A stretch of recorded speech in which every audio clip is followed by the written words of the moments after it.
It just There, is who we are. that's just who we are. There are people that think it's all bullshit, right? There's going to be people that think, oh, he's just being nice because it looks good. He's not really this way. And I think that's what he was thinking. Anytime that I would say something positive or, encouraging, I think he thought I was just saying it to look good. I didn't really Okay, mean so it. how did he get in your head? Nah, man, he tried though. He tried to get in my head. He would do stuff and all types of things like that. But I was so I don't determined to for the show to be successful, for me to be successful, that I couldn't allow any outside interference to impede Okay, on that. once again, you just said a word that is vital, determined. I live by two words, tenacity and gratitude. Mm, And it seems that you understand that innately. You were mm-hmm. determined that the show was the main thing. That's right. And that was your main focus. That, I'll tell you, that takes a lot of strength on your Wow. part. It takes a lot of strength. There are people who would be just undone by somebody's that with that kind of energy. Yeah, I've I've seen it. I've seen it. So and when you ask like, where's that person now? When you asked about the other person, this particular person I'm mentioning, he's definitely MIA. He's nowhere to be found at the moment. So, Trev, I got a couple more questions. We'll wrap up. And like I said, I appreciate you doing this. It's been an amazing It's so much conversation. fun. What a great conversation. Oh, well, good. I'm glad you're enjoying it. Um, how did you transition after Happy Days? Because I know that's such a tough task when everyone knows you for this particular character, and I'm talking about like one of the biggest iconic characters in TV history, like period. So how did you transition Okay, from so the Fonz to your next that chapter? was difficult. I sat in my office. I didn't have a plan B.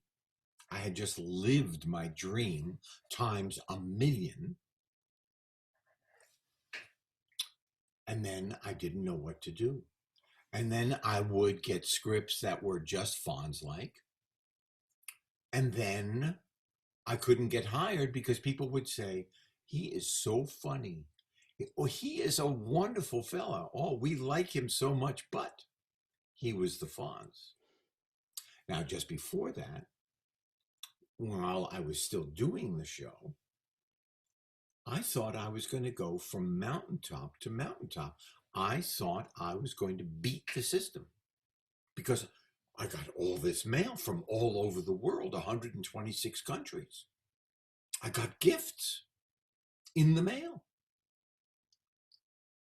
And then all of a sudden I looked down and there were grass stains on my jeans because I had slid all the way from the mountaintop into the valley. Mm, Now I'm not being hired. Now I'm not being hired. Now, two things. I was smart enough. If you don't know what to do, don't do anything. mm, Mind percolate because it will come. Number two, what am I going to do? It's 8 years, 9 years from the time Happy Days ended until my next real acting gig. So I started to produce that's when I got the company. mm-hmm. And then MacGyver came, and then Sightings came, which was the study of all things paranormal. And then we did a kid show for Disney called So Weird. Then I started directing. Now the directing didn't work out very well. I did like 2 or 3 feature films. I did 2 or 3 movies for television, one starring Scott Baio. I won the Emmy, the Wow. daytime Emmy for directing. It worked. But So it worked out kind of okay. kind of, but you know what I was? I honestly, the way I see myself, I was like a lawnmower that you had to pull Mm-hmm. and it never got started. That was my directing career. Oh, gotcha. It Gotcha. was spurts and spots and stops and, and then I never let go of my dream to act. And then it started to take off again. And then slowly, the Waterboy Scream, Parks and Rec, Arrested Development. And here we are at Barry, which we start filming again in August. Thank God. I love that show. Thank you. I love that show. Yeah, because I'm in a similar spot on a way lower level than you were. When it comes to, I'm getting auditions, it's basically Bozer. It's how I'm seeing it. It's the same type of character. And I'm like, I don't really want to play the same character again. I want to do something different.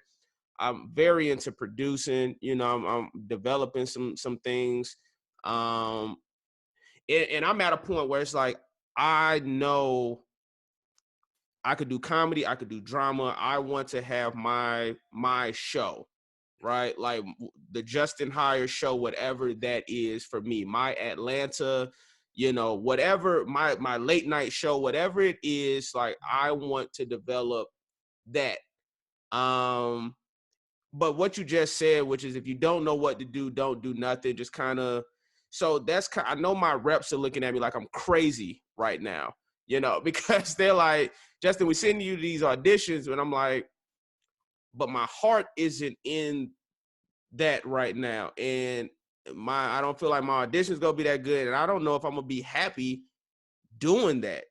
And I'm at a point where I finally have some time to really reflect, work on the things that I want to do, and see where that takes me. You're in a very scary place because when I'm listening to you, when your audience is listening to you right now, you're very clear about what you want. And I truly believe in manifesting. If you go out into your backyard, into the street,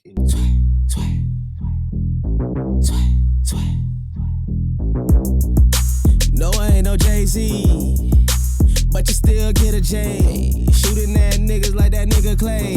Invested in myself and doubled up my pay.